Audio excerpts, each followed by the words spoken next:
Bonjour à toi. Dans cette petite vidéo, laisse-moi te montrer la voix de Bushimaru Chaos. Ouais, c'est le nom d'un manga. Voilà, c'est tout.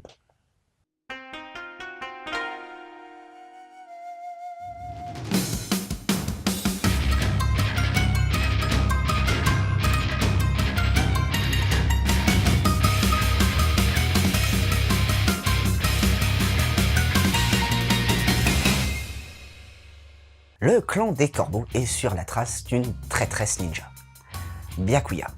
Il l'a acculée, j'ai bien dit acculée, hein, ok. Dans une forêt interdite où habite un esprit gardien. Le combat va alors s'engager entre les deux parties, mais un ninja de rang inférieur du nom de Bushimaru va se ranger du côté de sa mentor. Ou mentoresse, hein, je sais pas comment on dit. Hein. Non, mentor. Byakuya et, du coup, devenir un traître à son tour. La raison qu'il invoque, c'est qu'il la suit pour son odeur. Ouais, je sais, c'est un peu bizarre, hein, le gars. Le combat entre les deux camps va faire rage, et les félons vont finalement décimer leurs poursuivants sans grande difficulté. Byakuya et Bushimaru vont alors reprendre leur route afin d'aller terrasser l'esprit gardien qui protège ce lieu. Pourquoi tu vas me demander? Eh bien, c'est pour pouvoir récupérer sa main, tu vois celle-là, qui confère à son détenteur d'immenses pouvoirs. Ils finissent par trouver une clairière où l'esprit gardien semble s'être endormi. Ils échafaudent alors un plan et commencent à le mettre à exécution. Mais ça va pas se passer comme prévu. Hein. L'esprit gardien va se réveiller et il va pas trop se laisser faire, hein, le bougre. Il va choper Bushimaru, lui enfoncer sa main dans le ventre et maudire son âme. C'est à ce moment-là que Byakuya va couper le bras de l'esprit. Au lieu de sauver son compagnon, elle va lui arracher la paluche du bide et laisser Bushimaru mort, alors qu'il est en train d'agoniser. L'esprit n'étant pas mort, il va alors proposer un marché à Bushimaru. Il le laisse en vie, mais en échange, il va devoir l'aider à retrouver sa jolie mimine avant que ses pouvoirs ne disparaissent.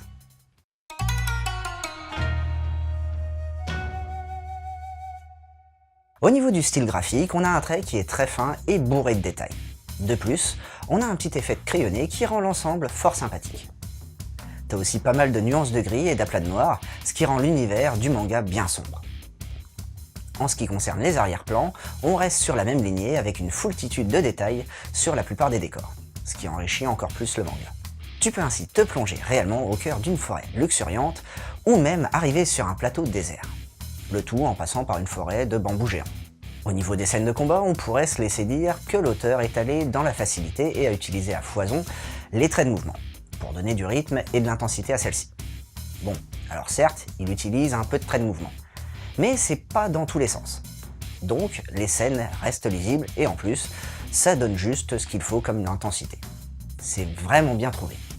Pour ce qui est du Nemu, on part sur quelque chose de pas trop classique avec pas mal de coupes diagonales et de superpositions. Le tout en y intercalant quelques pleines pages, ce qui rend la narration beaucoup plus rythmée. Concernant l'édition, on est chez Doki Doki, qui au passage a décidé de garder les onomatopées d'origine, sans pour autant les traduire. Et c'est pas plus mal. Niveau couverture, le parti pris a été de garder celle d'origine, à savoir une couverture bien dark et sanglante, comme on les aime. Ouais, j'aime bien quand ça dégouline, moi.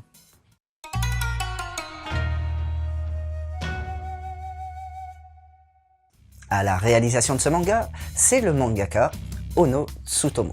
Alors certes, Bushimaru Chaos est son premier titre publié en France, mais c'est pas pour autant que c'est son premier titre publié au Japon, car il publie tout de même depuis 2008 et a déjà 7 séries à son actif, donc il est pas mal productif. Et en plus, il touche un peu à tous les styles. Il a fait de la tranche de vie en passant par la comédie, de la science-fiction ou même l'aventure historique. Tu vois, il aime bien mettre ses mains un peu partout, hein. Mais trêve de blabla. Entrons dans le vif du sujet, à savoir ce qui ressort de ce manga. Bon, comme t'as pu t'en douter dans la partie précédente, graphiquement parlant, y a rien à redire, c'est maîtrisé et beau. Mais qu'en est-il du scénario? Eh bien, on reste dans la même lignée que le dessin. Les personnages sont bien développés et ils ont des personnalités bien différentes. Bushimaru, notre protagoniste, a plutôt le comportement d'un chien en fait. En effet, il renifle sa mentor, ce qui au passage est un peu malaisant. Ah, et surtout, il lui pardonne tout, et il est prêt à mourir et à la suivre jusqu'au bout du monde. Le tout est renforcé par des expressions qui font très canin. Tadamuki, l'esprit gardien, a un sale caractère et pense plutôt à sa gueule qu'à autre chose. Et pour ce qui concerne Byakuya, là, par contre, elle reste encore un grand mystère pour moi. En fait, on sait pas trop pourquoi elle trahit Bushimaru. Alors ouais, c'est pour arriver à ses fins, bien entendu. Mais à part ça, on n'est pas totalement sûr de grand chose. Bon, en même temps, on n'est que dans le premier tome. Donc, c'est un peu normal que l'auteur ne nous ait pas encore révélé tous ses secrets. Mais pour terminer, avec ce titre, tu pars sur une petite série en 3 tomes de Dark Fantasy qui réserve pas mal de surprises et surtout qui te mettra une grosse claque graphique. Et bim! Et dans la même lignée de ce titre, t'as Hell's Paradise, où un ninja assassin se voit capturé par le shogunat pour traîtrise.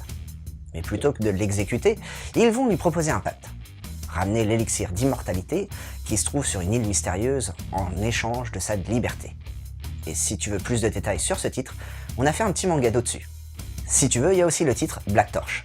Tu suivras alors Jiro, qui sait parler aux animaux et qui, de surcroît, descend d'une lignée de ninjas. Donc, comme tu peux t'en douter, ça a tendance à attirer les problèmes, et ils vont arriver avec Rago un Mononoke. Et pareil, si tu veux plus de détails, n'hésite pas à regarder le mangado. Et comme d'hab, un petit dernier pour la route qui pourrait te plaire. Princesse Mononoke de Miyazaki. Ashtaka est frappée par une malédiction après avoir tué Nago, un dieu sanglier devenu démon. La chamane va alors lui conseiller de quitter le village et d'aller vers l'ouest afin de découvrir les causes de la colère de la nature. Et voilà, c'était Boubou, j'espère que cette petite chronique t'aura plu et surtout donné l'envie de lire Bushimaru Chaos. Allez, sur ce, on va tenter de me réparer ça, et je sais pas où est-ce qu'on va me la mettre, hein. Peut-être là, peut-être là. T'as une idée, toi? Et puis surtout, n'oublie pas de suivre la voie du manga.